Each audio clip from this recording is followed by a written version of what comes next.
The sun was high, casting warm reflections across the crystal blue water of Jordan's backyard pool. For him, Sundays were sacred, a chance to unwind, grill some food, and enjoy the success he had worked so hard to achieve. Jordan Mitchell, a tall black man in his early 40s, wore confidence like a second skin.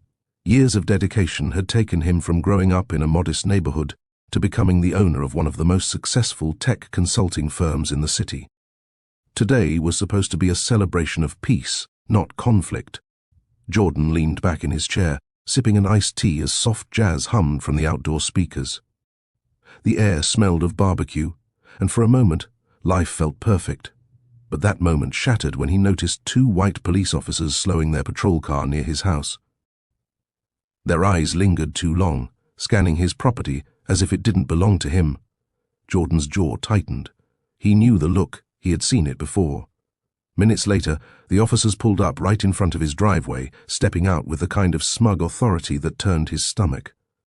One adjusted his belt, resting a hand casually on his holstered weapon, while the other glanced at the pool and then at Jordan. "Excuse me, sir," one of them called, his voice dripping with suspicion. "Is this your property?" Jordan sat up straighter, his expression calm but unyielding. "Yes, it's mine. Can I help you with something?" The second officer smirked. "We got a call about a suspicious individual trespassing. Mind telling us what you're doing here?" Jordan took a slow breath, knowing this wasn't about trespassing. It was about something else, something deeper, uglier. Jordan's calm demeanor didn't falter, though inside, a fire began to burn. He had expected this moment at some point. Success, he knew, did not shield him from prejudice. Slowly rising from his lounge chair, he placed his drink on the table, careful not to make any sudden moves. "Suspicious?" Jordan asked, raising an eyebrow. "I'm sitting in my backyard. How exactly is that suspicious?" The taller officer, name tag reading Crawford, sneered. "Neighbors reported a man back here who didn't look like he belonged."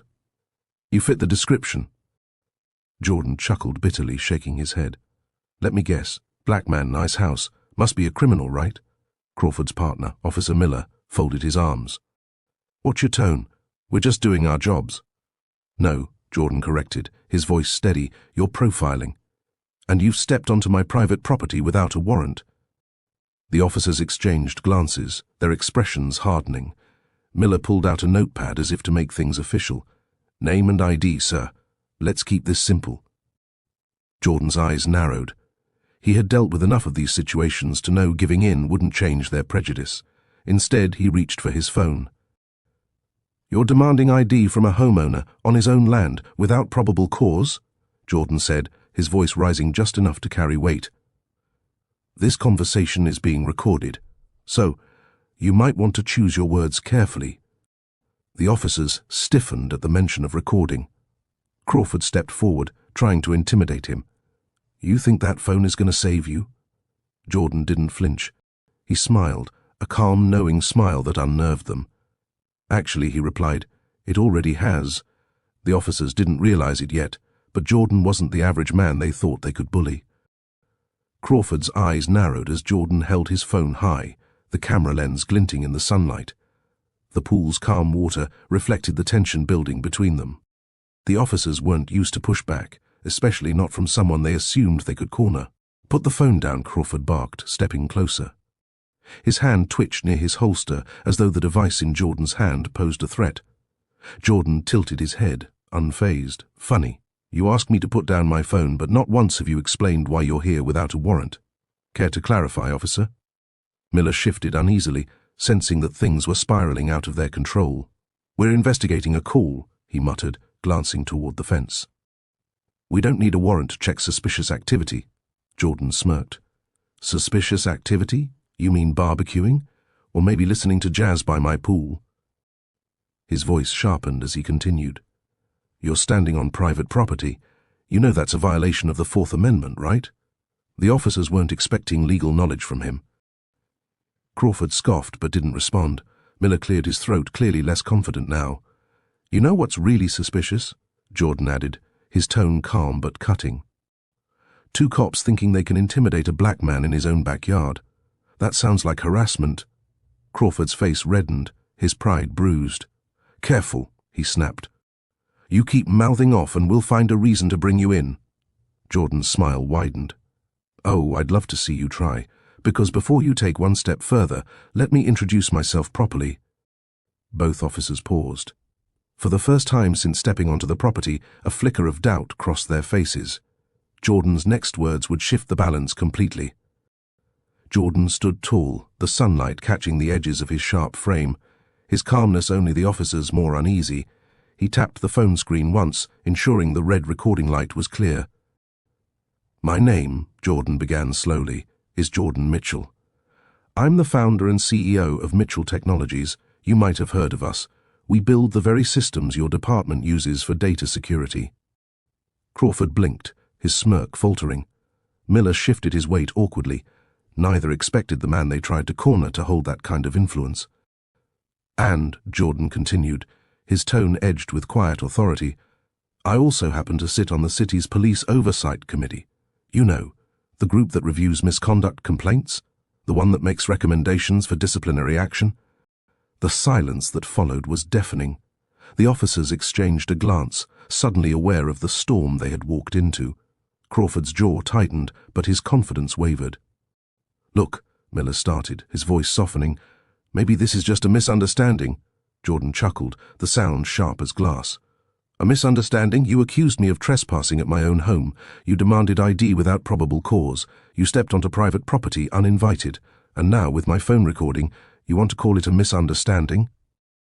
Crawford's hand twitched again near his belt, but even he seemed to realize the power dynamic had shifted. Jordan wasn't backing down. And worse for them, he had the law and a camera on his side. Jordan stepped closer, lowering his phone but keeping it trained on them. His voice dropped to a chilling calm.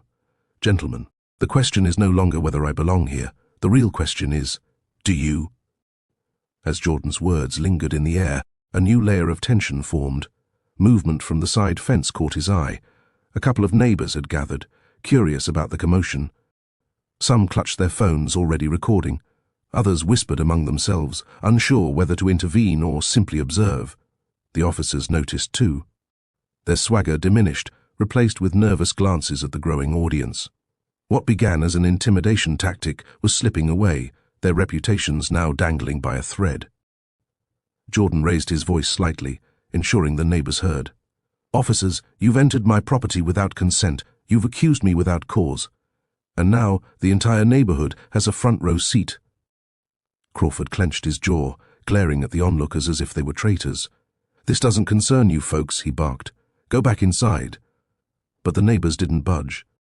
A woman across the street called out, "He lives there. I've seen him for years. What are you even doing?" Miller's face flushed with embarrassment. He muttered something to Crawford, but Jordan spoke over them, his tone deliberate and powerful. "You see, this is how it always happens.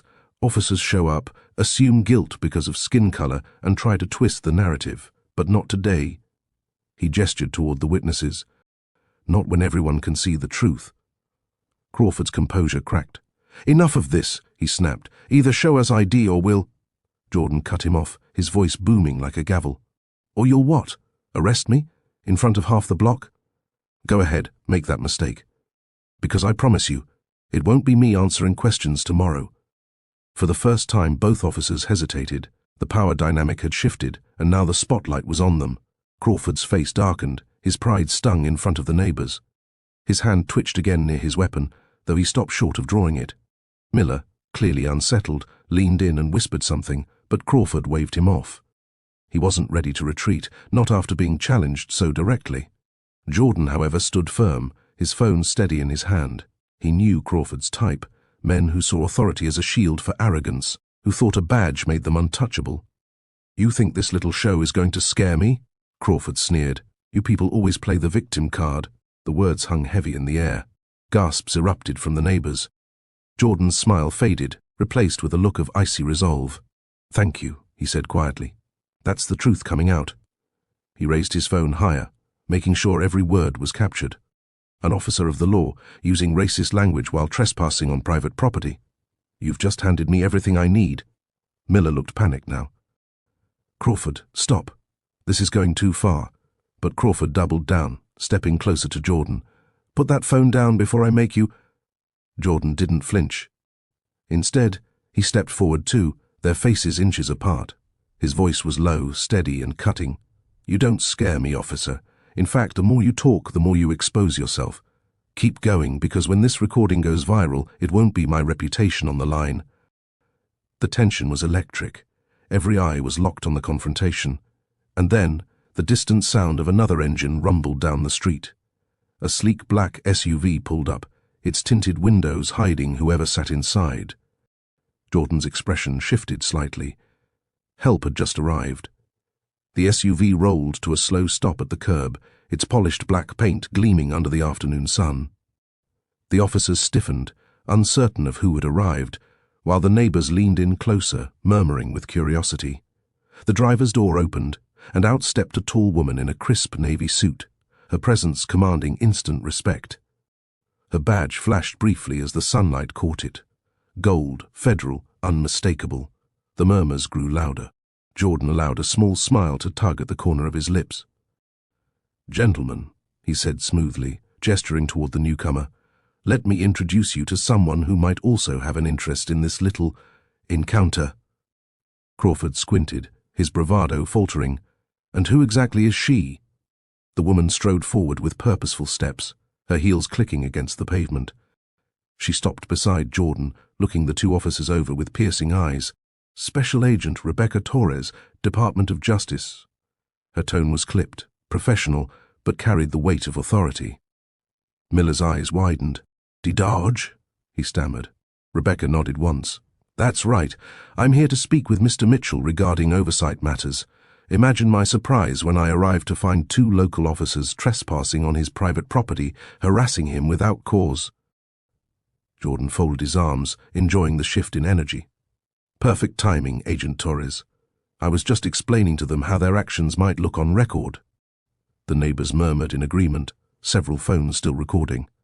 Crawford's face flushed crimson.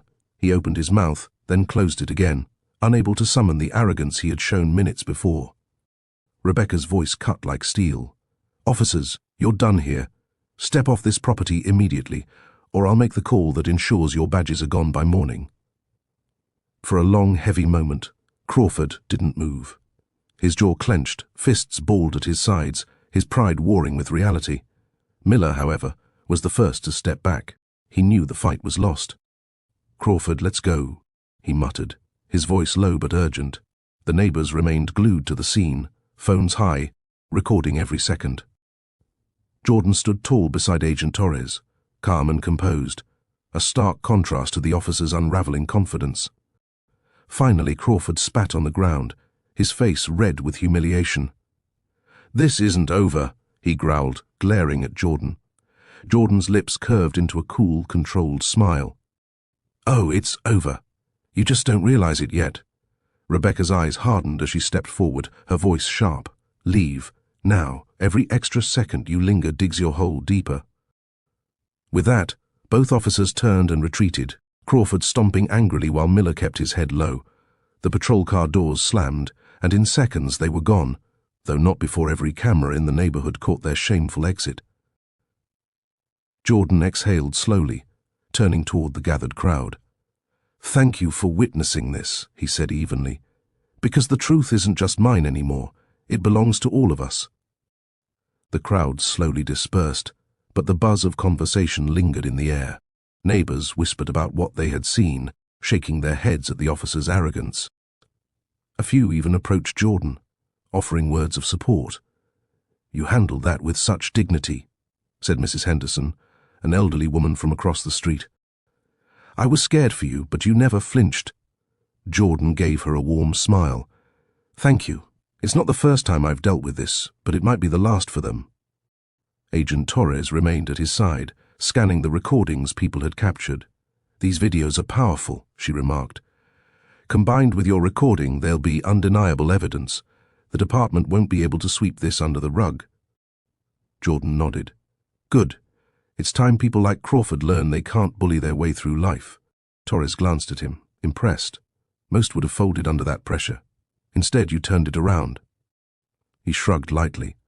"Knowledge is power, confidence is power, and when you've got both, intimidation doesn't work." The moment felt victorious, But Jordan knew this wasn't over yet. The fight had only just begun, and the officer's downfall was about to unfold publicly. That evening, Jordan sat at his desk, his phone connected to his laptop. The footage played across the screen, every word, every racist remark crystal clear. The neighbors' videos poured in as well, creating an unshakable wall of evidence. Agent Torres sat across from him, typing notes into a secure DOJ portal. "With this much proof," she said, "we can move quickly. The department will be forced to investigate, and public pressure will only accelerate it." Jordan leaned back, folding his arms. "I don't just want them suspended, I want real accountability. If they're allowed to keep their badges, they'll just target someone else." Torres nodded firmly. "Then we'll push for disciplinary hearings and federal review. Crawford's words alone are enough to destroy his career." Jordan allowed himself a small, satisfied smile. He had always believed in building systems to hold people accountable. Now, he was part of one in action. As Torres submitted the report, Jordan's phone buzzed. A message from a neighbor read, "Your video is already spreading. People are outraged." Jordan's eyes narrowed slightly. This wasn't just about him anymore. This was about making an example, so no one else would face what he had today. By morning, the video had spread across social media like wildfire. Headlines appeared: "Black homeowner harassed by police in his own yard and caught on camera. Racist officer's words spark outrage." Jordan's phone buzzed non-stop with notifications, messages from colleagues, activists, even journalists. His calm resistance and the officer's blatant misconduct struck a chord nationwide. On the local news, the footage played in full. Crawford's sneering remark, "You people always play the victim card," was replayed over and over, each time fueling the fire. Community leaders called for his immediate suspension. Civil rights organizations demanded reforms. Outside the police station, protesters gathered with signs, "Justice for Jordan," and "End racial profiling." The story had grown beyond one incident. It had become a symbol. Jordan watched it all unfold, a quiet strength in his eyes. He hadn't sought fame, but he knew visibility was power. "They thought they could humiliate me," he told Torres over the phone. "Instead, they've exposed themselves to the world." Torres replied firmly, "Stay steady, Jordan. The louder this gets, the harder it will be for them to protect Crawford. Change is coming." And Jordan knew she was right. The tables had truly turned. The following week, the city council convened an emergency meeting. The chamber was packed with reporters, community members, and activists demanding answers. At the front, Chief Daniels, the head of police, looked visibly strained. "Officer Crawford's actions were unacceptable," the chief said, his voice tight. "Effective immediately, he is suspended without pay pending investigation. Officer Miller has been reassigned and placed under review." Gasps and cheers rippled through the crowd. It wasn't everything people wanted, but it was a start. Jordan, seated in the front row beside Agent Torres, remained calm, though a quiet satisfaction flickered in his eyes. He had fought battles before, in business, in boardrooms, but this one mattered on a different level. Reporters swarmed him afterward, microphones flashing. "Mr. Mitchell, how do you feel about today's outcome?" one asked. Jordan spoke clearly, his voice carrying authority. "This isn't just about me, it's about every person who's been harassed, silenced, or profiled. Today proves that when we stand together, when the truth is undeniable, justice can't be ignored." Torres placed a hand on his shoulder. "You've changed more than just your own situation," she whispered. "You've sparked something bigger." And Jordan knew this was only the beginning. Days later, Jordan's home became a quiet symbol of resilience. Neighbors dropped by with baked goods, handshakes, and words of gratitude. Some admitted they'd once stayed silent when injustice happened around them, but after witnessing what unfolded, they vowed never again. Jordan listened, humbled but firm. "Silence protects the wrong people," he told them. "Speaking out is how we protect each other." Meanwhile, Crawford's downfall accelerated. News outlets dug into his record, uncovering past complaints of misconduct long buried by the department. Each revelation fueled the outrage, painting a picture of a man who should never have worn a badge. Miller, too, faced scrutiny, though many noted his hesitation and attempts to defuse the situation. Still, the public demanded accountability from anyone complicit. Agent Torres visited Jordan once more, bringing news from Washington. "Your case is now a federal matter," she said. "The DOJ is launching a full review of the department's practices." Jordan nodded, unsurprised. He knew this was bigger than 2 officers. "Good," he replied, "because no one should have to fight for their dignity in their own backyard." The tide was turning, not just for him, but for countless others who had been waiting for change. 1 week later, Jordan sat once again by his pool. The water rippled gently under the evening sun, just as it had the day everything changed. But now, the silence felt different. It carried a weight of victory, of justice in motion. His phone buzzed with another news alert. "Officer Crawford resigns amid investigation. DOJ expands probe." Jordan set the phone aside and exhaled deeply. It wasn't about destroying men like Crawford. It was about dismantling the system that allowed them to thrive unchecked. Agent Torres had called earlier, assuring him that policy changes were already being drafted. Training reforms, oversight expansion, disciplinary structures, all sparked by the confrontation in his yard. Neighbors waved as they passed, offering smiles instead of wary glances. For once, Jordan felt the balance shifting. He hadn't asked to be a symbol, but he had become one. He raised his glass of iced tea, the same drink he'd been holding when the officers first arrived. This time, there was no tension in his chest, only pride. "They thought they could take my peace," he murmured, staring at the calm water. "Instead, they gave me a platform. The tables had turned, permanently, and Jordan intended to keep them that way."